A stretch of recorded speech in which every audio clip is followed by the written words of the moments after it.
অবশেষে আলবি সাহেব বাড়িতে আসলো, এসে অনেক কান্নাকাটি করে এটাই বোঝাতে চাইলো, ঠিক আছে কান্না করার চেষ্টা করছে কিন্তু চোখে পানি আসে নাই।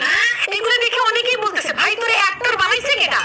যাই হোক, মূল কথা সে এটাই বোঝাতে চাচ্ছে সে যদি এখন দেশে আসে তাকে টেনে হেঁচড়ে ছিঁড়ে ফেলা হবে, ঠিক আছে তাকে যদি খেয়ে ফেলা হয় আর সেও যদি তার ওয়াইফের কাছে চলে যায় তাহলে তার বাচ্চা রিজিকের কি হবে।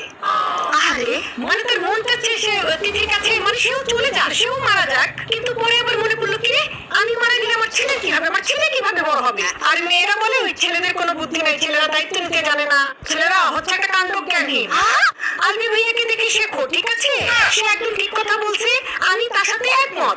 এখন একটা জিনিসই করা হোক, তাকে দেশে এনে তার পাখিটা কেটে দেওয়া হোক, ঠিক আছে তাহলে কি হবে, তার পাখি থাকলো না, তার মেয়ের প্রতি কোনো ফিলিংসও থাকলো না, সে শুধু তার বাচ্চার জন্যই বেঁচে থাকলো, রিজিককে ভালো রাখার জন্য, রিজিককে বড় করার জন্য, তার ফিউচারকে ব্রাইট এবং সুন্দর করার জন্য, তার বাবা